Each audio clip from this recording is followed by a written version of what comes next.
Oh, got a little bit of a fun project today, actually. Not really. Yeah, it's fun. My kid's go-kart. No, Grandpa's go-kart. Whose? Grandpa's. Grandpa don't fit in it. So it's still his. He bought it. Well, he bought it. He bought it for the kids. And I see this one here is about shot also. Fried. The sprocket is worn.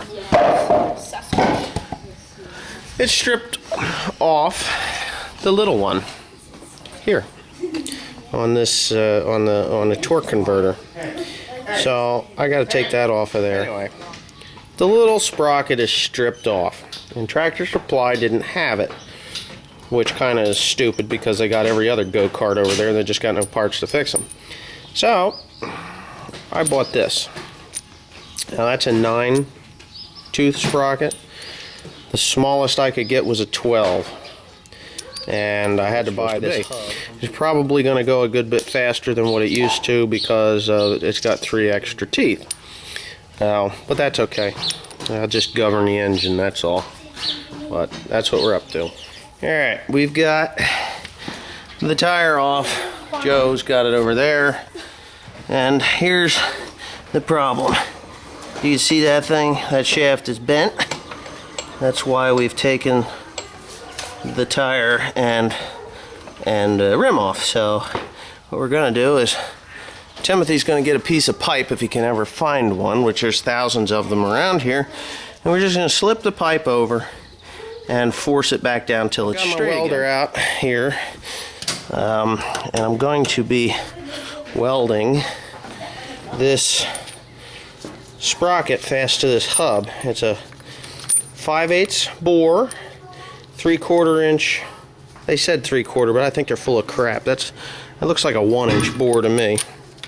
But anyway, it's just a hub that you weld your sprockets to. So I'm going to weld it just to the face because I'm afraid if I weld to the back, it's going to interfere with the chain. So I'm only going to weld the face. So that's what I'll be doing. Okay, I got it in the vise there. It spins kind of freely. Now you kind of want it to be as flat on there as possible. This is kind of loose on there.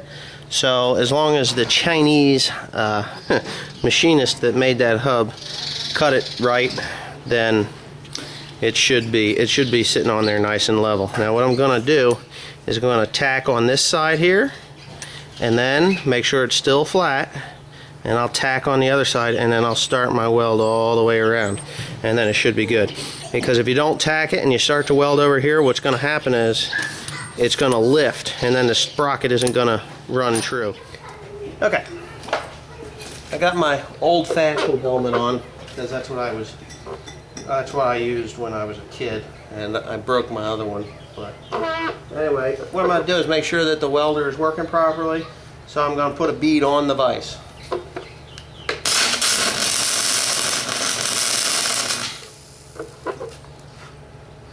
Looks a little light.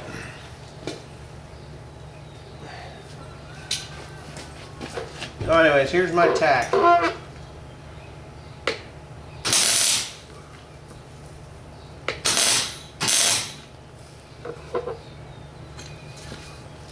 going to move it in.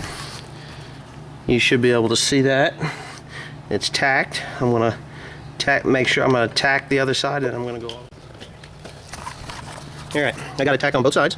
1, 2, and now I'm going to go all the way around it, and I'll show you the finished product when I'm done.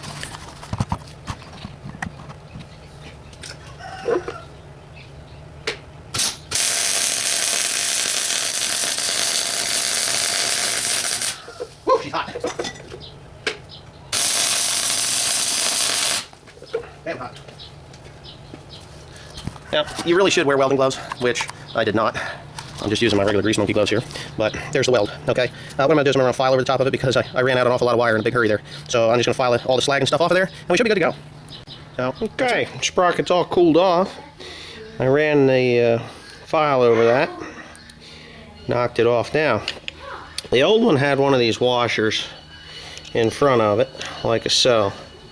And I really don't think I need it, but I don't know, because the chain, what'll happen is the chain will rub, it'll come past that and it'll rub, so I'm probably going to have to do something there.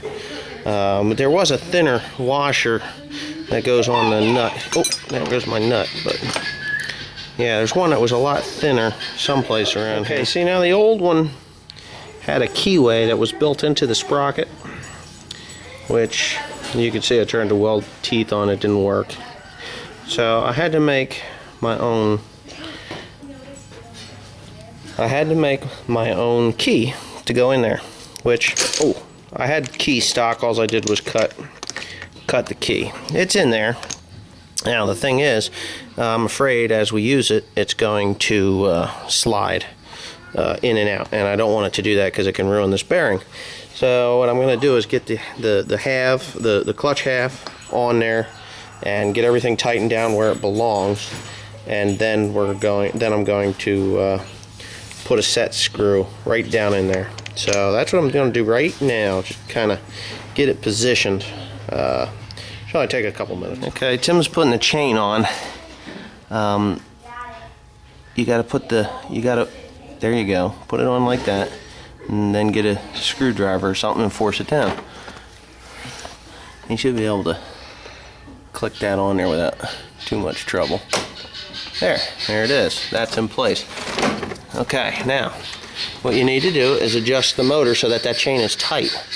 Well, wait a minute, we got to adjust the sprocket before you do that. Okay, so we got everything back together again. Our sprocket is in there. I put the key in, or the locking nut in there. Wow, this belt is shot, so we're gonna have to buy a new belt. But for today, I think we're just gonna be fine. So what I gotta do is I gotta tap this over till it's running good and true. Go ahead, see if it hits.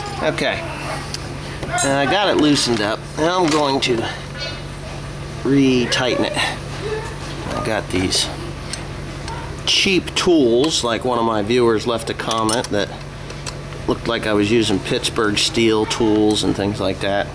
I took some offense to. These are actually, I believe these are actually snap-on Allen wrenches. So if he's watching this video, look what I'm gonna do. I don't have the T-bar one, but I'm gonna use a wrench to tighten it down. So if you don't like that, leave a comment. Because, you know what, I really don't care what you think. I just get things done. I don't sit around and wait for the special right tool to show up 3 weeks later. I just get the job done. With that said, I think we got the job just about done. We have to tighten the motor back up, and that'll tension that chain, and then we won't have the problems that we've been having. So here we go. Fire that thing up. Wow, one pull.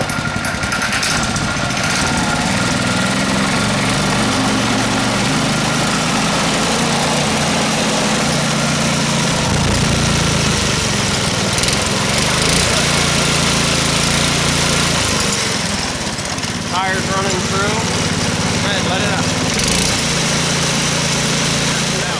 Because I went cow shit? You did? Yes. And what did you go and cow shit with? A go-kart. Oh yeah. I guess we started this project a couple of days ago, and I didn't get to film it going. So I'm gonna have old cow crap over here. Shut up. What? Shut up. And I'm gonna get him to take it for a quick ride so you can see that all the modifications that I did to it work quite well. Matter of fact, it goes like hell. It goes over 40 miles an hour. But on with you, boy. On with you. Make sure you put the seatbelt on. Yeah, he's got to put his seatbelt on. Safety first. Oh, now for a 7 horsepower Subaru engine. I think it goes pretty damn fast. So, anyway, here he comes. In the driveway.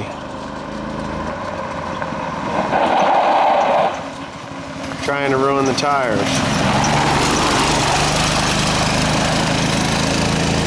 Yeah, well, I think that's enough of that. So anyways, if you like this video, please comment, rate, and subscribe.